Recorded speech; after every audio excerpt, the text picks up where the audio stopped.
तो बच्चों आज का जो हमारा टॉपिक है वो है how to convert simple fraction into mix fraction. अब जैसे बच्चों आपको पता है सिंपल फ्रैक्शन को मिक्स फ्रैक्शन में कन्वर्ट करना। तो फॉर एग्जांपल जैसे मैं आपको एक एग्जांपल समझाता हूँ। सबसे पहले 9/2। सबसे पहले बताओ ये कौन सी फ्रैक्शन है। न्यूमिनेटर बड़ा है डिनोमिनेटर से। न्यूमिनेटर अगर बड़ा होता है डिनोमिनेटर से तो ये होती है इम्प्रॉपर फ्रैक्शन। मतलब कि एक चीज़ आपने जरूर ध्यान रखना है, इम्प्रॉपर फ्रैक्शन को ही हम मिक्स फ्रैक्शन में कन्वर्ट कर सकते हैं।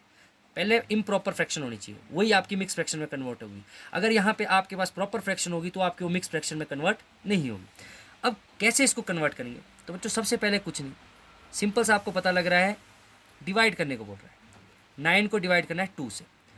2 4 ज़ा 8, कितना माइनस करके कितना बच गया 1। खत्म हो गया सब कुछ। अब ध्यान देना बच्चों, जब मैंने आपको मिक्स फ्रैक्शन की डेफिनेशन कराई थी तो उसमें मैंने फॉर्मूला लिखा था Q remainder upon divisor, quotient remainder upon divisor. अब ध्यान देना बच्चों, यहाँ पे ये होता है रिमाइंडर, ये होता है कोशेंट, ये होता है डिवीज़र। जिससे डिवाइड किया वो है डिवीज़र, जो एंड में बच गया, जो मतलब कट नहीं रहा है, क्योंकि देखो अब यहाँ पे इससे छोटा आ गया तो ये कटेगा नहीं।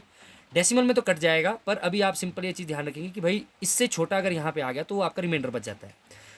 और क्यू क्वोशिएंट मतलब कितने टाइम्स कटा, तो 4 टाइम्स। अब बच्चों ये इस फॉर्म में लिखना है। तो अब देखो क्यू कितना है 4, रिमाइंडर कितना है 1 और डिवीज़र कितना है 2। तो ये आ गया आपका मिक्स फ्रैक्शन। इम्प्रॉपर फ्रैक्शन से आपने कहाँ कन्वर्ट कर दी, मिक्स फ्रैक्शन में। एक और एग्जांपल लेते हैं। जैसे मैंने ले लिया 21/19, थोड़ा सा बड़ा एग्जांपल लिया। फिर से बच्चों वैसे ही डिवाइड करेंगे तो 19 नीचे है तो 19 से डिवाइड करेंगे 21।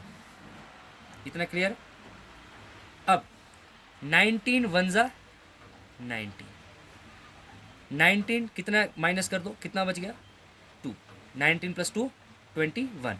अब देखो बच्चों 19 से छोटा आ गया तो मतलब यहाँ से आगे सॉल्व नहीं होगा। ये आ गया आपके पास रिमाइंडर, ये है आपके पास क्वोशिएंट, ये है आपके पास डिवीज़र। फॉर्मूला होता है हमारे पास क्यू आर अपॉन डी।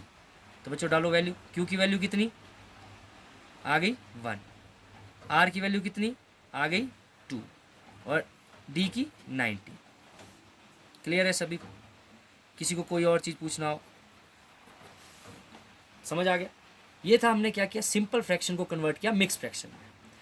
अब बच्चों अब करेंगे हम इसमें